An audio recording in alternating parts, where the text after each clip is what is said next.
Go. Oke baik, Assalamualaikum warahmatullahi wabarakatuh. Perkenalkan, eee, saya Nova Berdan Taufikur Rahman beserta rekan saya Andre Aditya Yanwar di mata kuliah Sistem Basis Data Terdistribusi. Di sini kami akan mempresentasikan hasil, proyek akhir kami, yaitu aplikasi rental kamera. Sebelum ke demonstrasi aplikasi, di sini saya akan sedikit menjelaskan tentang arsitektur yang kami terapkan pada aplikasi kali ini. Pada aplikasi kali ini kami menerapkan aplikasi microservices dengan basis data yang terpisah. Nah, dimulai dari atas, kami membuat sebuah aplikasi front end dengan menggunakan React.js berbasis web. Nah, selain itu, kami membuat juga out service, yang mana nanti service ini akan menjadi service global yang bisa diakses dari manapun, dari user, jadi semua endpoint akan bisa diakses melalui out service. Nah, kemudian setiap service-nya nanti akan diteruskan ke item end user service atau ke order transaction service. Nah, untuk aplikasi backend yang kedua ada order transaction service.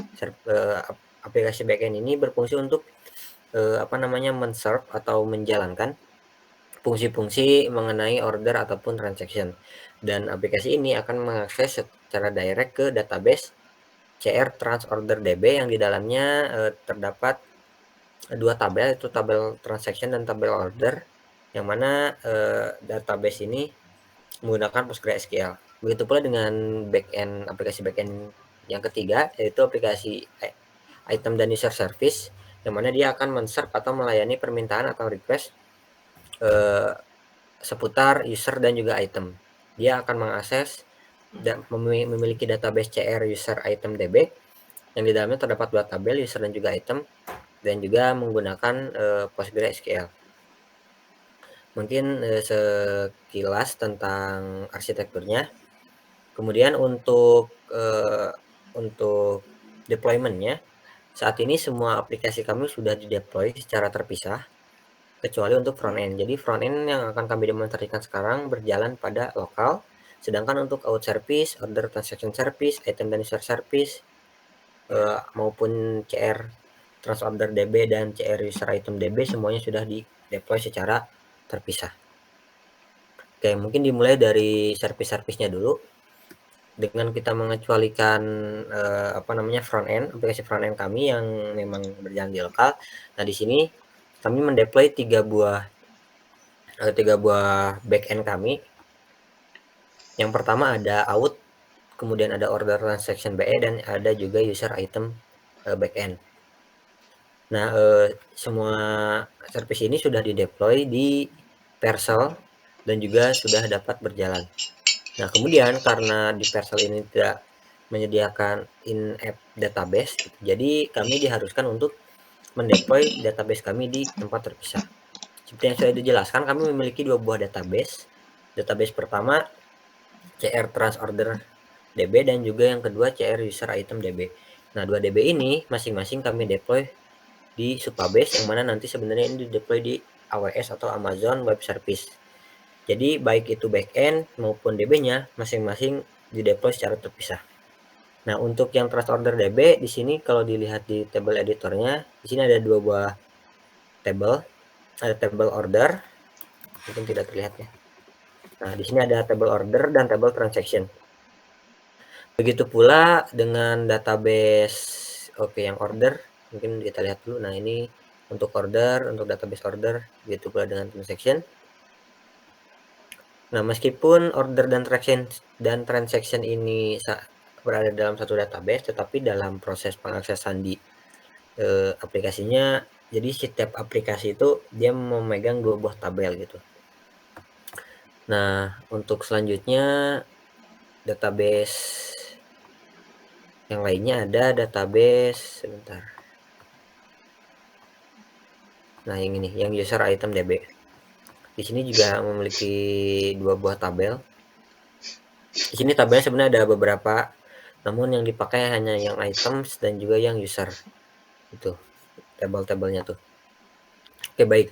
Kemudian dari sisi sistem terdistribusinya, di sini kami mendistribusikan dua buah database yang terpisah gitu ya. Jadi dua database ini masing-masing memiliki tabel. Setiap backend ini dia akan memiliki akses hanya ke satu database saja. Untuk yang order dan transaksi hanya akan ke database order dan transaksi. Begitu pula dengan user dan item.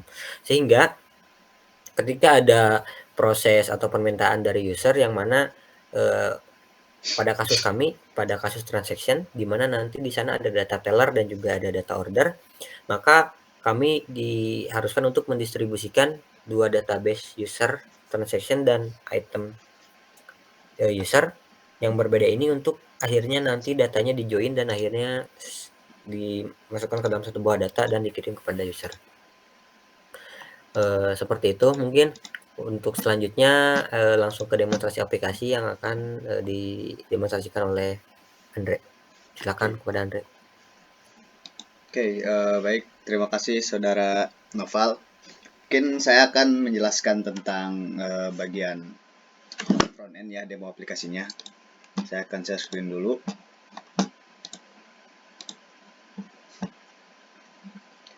Nah, jadi ini mungkin tampilan untuk front end-nya. Jadi kita yang pertama itu kita bisa bikin user dulu. Di sini ada menu user. Jadi kita si user ini ada 3. Yang pertama untuk customer, role-nya itu untuk customer. Yang kedua itu ada admin, yang ketiga ada super admin. Jadi beda-bedanya itu super admin bisa membuat admin dan user, terus juga membuat kayak orderan kayak gitu. Nah, terus yang selanjutnya ada admin. Admin bisa membuat kayak untuk si user saja, sama juga bisa membuat order dan juga sama juga kayak user seperti itu. Nah, kita mungkin tambahin dulu untuk ininya. Misal kita buat saya sendiri, misal Andre Aditya. Terus tuh ada emailnya Andre Aditya com. Dan identity type-nya misalnya kayak ada KTP atau SIM card, student card. Jadi untuk yang pilihannya kita pilih KTP saja. Misalnya nomor KTP kita masukkan saja ya, misal seperti ini. Terus untuk ini juga ada nomor teleponnya. Nah, di sini kita bisa milih select role. Misalnya saya sebagai customer gitu kan, karena ini sudah sudah ada admin dan super admin, kita pilih customer saja. Terus sini masukkan password, addressnya bisa misal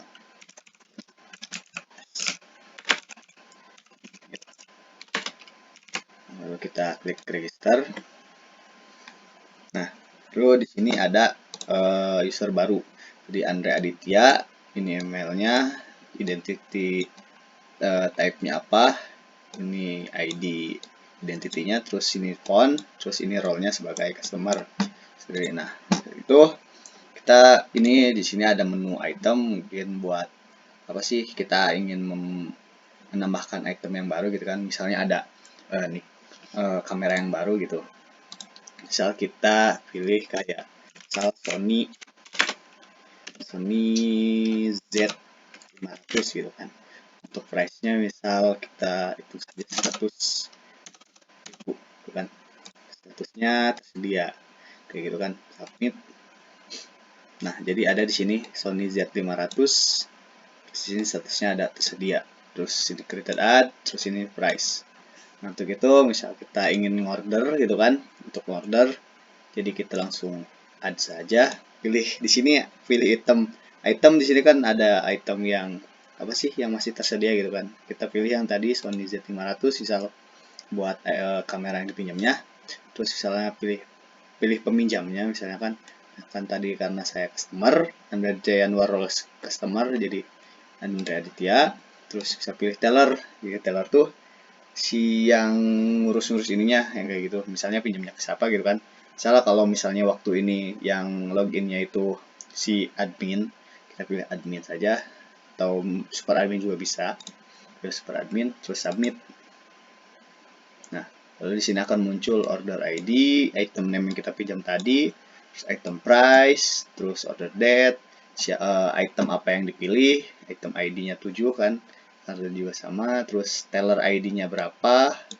Nah, kalau misalnya ini kan ada tulisan paid, tapi kok ini malah down gitu kan. Nah, kalau misalnya paid itu ketika kita misal udah bayar gitu kan, misal udah bayar nih, kita bayar, terus kita tuh apa sih, tinggal klik sini, misalnya klik down, terus nah tellernya siapa, bayar siapa nih, misal gitu kan.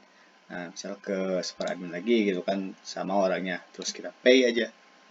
Nah, jadi di sini berubah kalau udah bayar jadi paid. Nah, udah gitu tuh kan tadi udah user, item, order.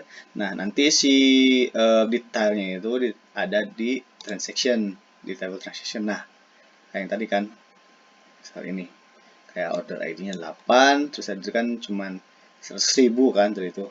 Nah, jadi yang setelah di add di order maka akan muncul di transaction. Jadi transaction apa saja yang udah maksudnya order apa aja yang udah kita buat gitu ada muncul di transaction.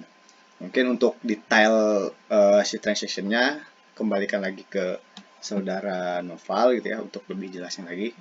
Dan silahkan saudara Noval. Untuk share screen-nya saya apa gimana?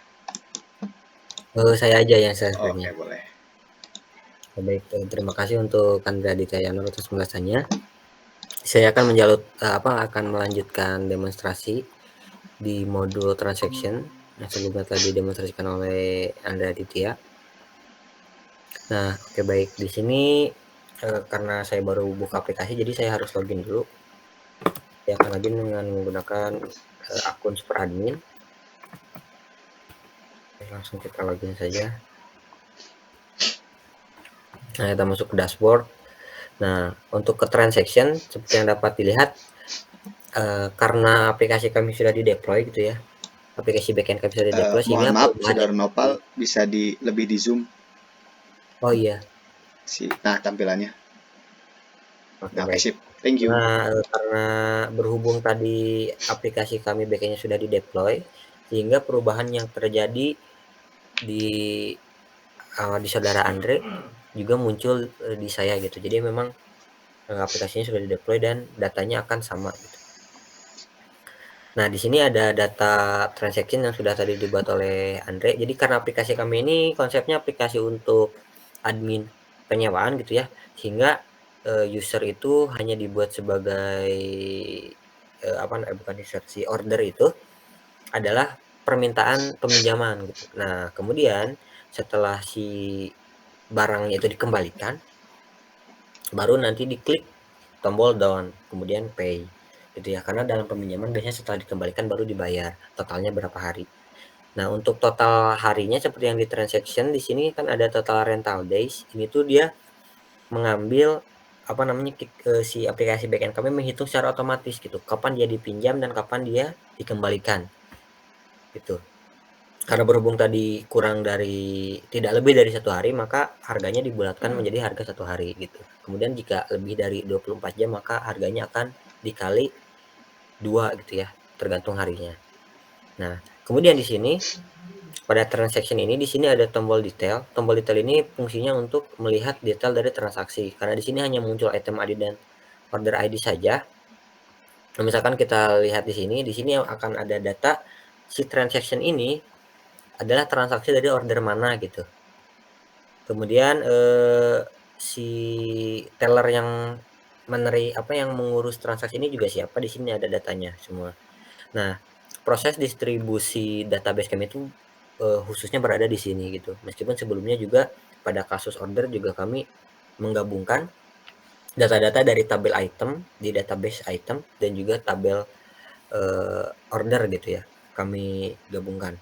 Nah, tapi khususnya pada kasus transaksi ini kami juga di sini melakukan join antara tabel user, yang mana tabel user ini nanti akan mengisi data teller dan juga tabel order.